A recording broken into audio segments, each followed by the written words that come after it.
आज के इस विश्लेषण में हम एक ऐसे मुद्दे को डिकोड करने वाले हैं जिसने पूरे एजुकेशन सिस्टम में लिटरली एक भूचाल ला दिया है। हम बात कर रहे हैं हाल ही में आए सीबीएसई क्लास 12 के नतीजों की। बच्चों का स्ट्रेस और इंडिया के सबसे बड़े एजुकेशन बोर्ड के बीच का टकराव सच में बहुत इंटेंस हो गया है। एक बहुत ही पैशनेट एजुकेटर के एनालिसिस को बेस बनाकर आज हम इस पूरे विवाद की गहराई में जाएंगे। आखिर पर्दे के पीछे क्या चल रहा है और हजारों स्टूडेंट्स इस वक्त इतने गुस्से में क्यों हैं, आइए सब डिटेल में समझते हैं। सिर्फ इस एक नंबर पे गौर करते हैं, 85%। ये फिगर एजुकेटर्स और एक्सपर्ट्स के लिए किसी बहुत बड़े खतरे की घंटी से कम नहीं था। जनरली सीबीएसई का पासिंग परसेंटेज 87 से 88% के आसपास रहता है, राइट? तो इस बार ये अनएक्सपेक्टेडली इतना कम पास रेट साफ इशारा कर रहा था कि कहीं ना कहीं कुछ तो बहुत बड़ी गड़बड़ जरूर हुई है। सोर्स मटेरियल के हिसाब से इतने बड़े स्केल पर स्टूडेंट्स का फेल होना या उनकी कंपार्टमेंट आना कोई मामूली बात तो बिल्कुल नहीं है। और इस डेटा के पीछे की जो असली कहानी है ना, वो काफ़ी डिस्टर्बिंग है। एजुकेटर्स को कंटिन्यूसली टूटे हुए और निराश स्टूडेंट्स के मैसेजेस आ रहे हैं। सबसे ज़्यादा हैरान करने वाली बात ये थी कि इन मैसेजेस में वो स्टूडेंट्स भी शामिल थे जो अपने स्कूल्स में टॉप किया करते थे। उन्होंने अपने ही सबसे स्ट्रॉन्गेस्ट सब्जेक्ट्स में सडनली बहुत कम मार्क्स स्कोर किए या फिर वो फेल ही हो गए। स्टूडेंट्स का अपने इस इवैल्यूएशन सिस्टम पर से पूरी तरह विश्वास उठ चुका है। उनकी इतनी मेहनत का ये नतीजा काफ़ी हार्ट ब्रेकिंग है। अब आते हैं सेक्शन 1 पर, जेई एलिजिबिलिटी का संकट। इस पूरे विवाद का ये एक और बहुत ही कंफ्यूजिंग और परेशान करने वाला पहलू है। ये सिचुएशन सच में किसी पैराडॉक्स जैसी लगती है। जरा सोचिए, देश का सबसे कठिन और कॉम्पिटिटिव एंट्रेंस एग्जाम यानी जेई, कोई बच्चा उसको तो इजीली क्रैक कर लेता है, पर उसके सीबीएसई बोर्ड में 75% मार्क्स भी नहीं आ पाते। जबकि जेई की बेसिक रिक्वायरमेंट ही यही होती है कि 12th बोर्ड में कम से कम 75% होने चाहिए। अब लॉजिकल सी बात है, कैसे कोई इतना ब्रिलियंट स्टूडेंट जो जेई निकाल सकता है वो बोर्ड्स में 55 या 60% पर अटक जाएगा? इस एक सिंगल क्राइटेरिया की वजह से कितने ही टॉप टियर एकेडमिक परफॉर्मेंस का पूरा साल बर्बाद होने की कगार पर आ गया है। सेक्शन 2, ओएसएम टेक्नोलॉजी की कमियां। तो आखिर सिस्टम में ऐसा क्या बदला जिसकी वजह से ये सब हुआ? यहाँ पर हम थोड़ा डीपली समझते हैं उन टेक्निकल खामियों को जो इस ग्रेडिंग डिजास्टर के लिए जिम्मेदार मानी जा रही हैं। ओएसएम यानी ऑन स्क्रीन मार्किंग सिस्टम।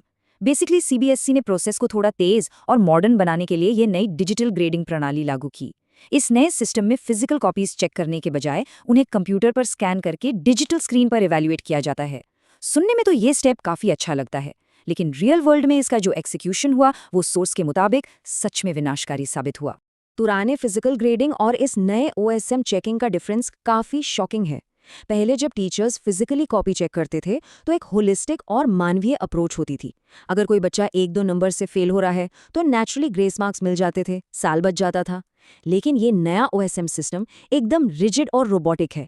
इसमें वो ह्यूमन एलिमेंट तो है ही नहीं, उल्टा ये कई तरह के टेक्निकल ग्लिचेस से भरा हुआ बताया जा रहा है। स्पेसिफिक टेक्निकल फेलियर्स की बात करें तो लिस्ट काफी लंबी है। टीचर्स बता रहे हैं कि ये नया सॉफ्टवेयर हाथ से लिखी हुई हैंडराइटिंग को प्रॉपरली स्कैन ही नहीं कर पा रहा था। ऊपर से पावर कट होने पर पूरा का पूरा सर्वर क्रैश हो जाता था, जिससे आधी अधूरी स्कैन हुई कॉपीज ठीक से चेक ही नहीं हो पाई।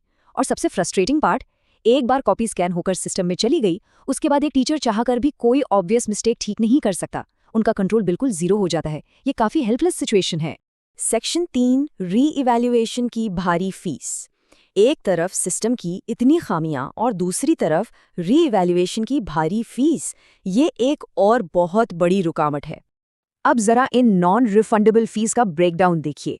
अगर री एवैल्यूएशन कराना है तो 500 से 700 रुपए प्रति विषय लग रहे हैं। अगर सिर्फ एक क्वेश्चन चेक कराना है तो भी 100 रुपए देना होगा।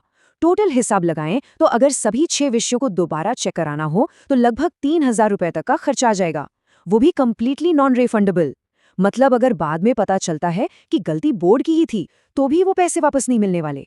सोर्स ने यहाँ पर एक बहुत ही वैलिड पॉइंट उठाया है। जब बोर्ड ने खुद एक नया डिजिटल सिस्टम लाया और उस सिस्टम के सर्वर ग्लिचेस और स्कैनिंग एरर्स की वजह से इतनी गलतियां हुई हैं, तो आखिर निर्दोष स्टूडेंट्स उसकी कीमत क्यों चुकाएं? ये तो सीधा सीधा स्टूडेंट्स पर एक अनजस्ट फाइनेंशियल बोझ डालने वाली बात हो गई। अपनी जगह बिल्कुल सही होने के बावजूद उन्हें इतने पैसे भुगतान करने पड़ रहे हैं सिर्फ जस्टिस पाने के लिए। सेक्शन 4, सिस्टम में निष्पक्षता की मांग। इन सब इश्यूज के बाद एजुकेटर्स और स्टूडेंट्स आखिर चाहते क्या हैं? आइए इनकी डिमांड्स को देखते हैं। कम्युनिटी की तरफ से कुछ बहुत क्लियर और अर्जेंट डिमांड्स रखी गई हैं। पहली बात, ये जितनी भी रीचेकिंग और वेरिफिकेशन फीस हैं, इनको तुरंत पूरी तरह से माफ किया जाना चाहिए ताकि कोई भी स्टूडेंट फाइनेंशियल कंस्ट्रेंट्स की वजह से पीछे ना रहे। दूसरा, इस खामियों वाले OSM सिस्टम को तुरंत रोक दिया जाए। और तीसरा, सबसे बड़ा पॉइंट, स्कूल लेवल पर वही पुरानी फिजिकल चेकिंग वापस से चालू की जाए, क्योंकि वही सबसे रिलायबल तरीका साबित हुआ है। और दोस्तों, ये मुद्दा सिर्फ एक बोर्ड एग्जाम तक ही लिमिटेड नहीं रह गया है। आजकल देश में और भी कई मेजर एग्जाम्स पर लगातार सवाल उठ रहे हैं, चाहे वो नीट हो या CUET। इन सभी की इंटेग्रिटी टेंशन का विषय बनी हुई है। सोर्स इस CBSE कंट्रोवर्सी को उन्हीं बढ़ती हुई चिंताओं से जोड़कर देखता है। ये पूरा ट्रेंड दिखाता है कि कैसे हमारे एग्जाम इवैल्यूएशन सिस्टम से लोगों का भरोसा धीरे धीरे कम होता जा रहा है। और इसी अविश्वास को एड्रेस करने के लिए एक strong digital call to action दिया गया है। स्पीकर अपील करते हैं कि सभी एजुकेटर्स, एडटेक प्लेटफॉर्म्स और छात्र अब ऑनलाइन एक साथ आकर आवाज उठाएं।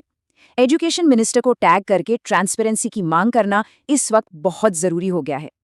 एकजुट होकर ही सिस्टम में कोई पॉजिटिव चेंज लाया जा सकता है। तो इस पूरे एक्सप्लेनर के एंड में एक बहुत ही प्रोफाउंड सवाल निकल कर आता है। शिक्षा के भविष्य का आखिर क्या होगा जब बच्चों का आकलन करने वाले, उनको जज करने वाले ये सिस्टम्स ही लोगों का भरोसा खो देंगे? असेसमेंट सिस्टम्स का ट्रांसपेरेंट और फेयर होना किसी भी सोसाइटी के लिए एब्सोल्युटली क्रूशियल है। ये बस कुछ मार्क्स का नहीं, बल्कि पूरे फ्यूचर जनरेशन के करियर और ट्रस्ट का मुद्दा है। इस बारे में जरूर सोचिए। आज के इस विश्लेषण से जुड़ने के लिए बहुत बहुत शुक्रिया।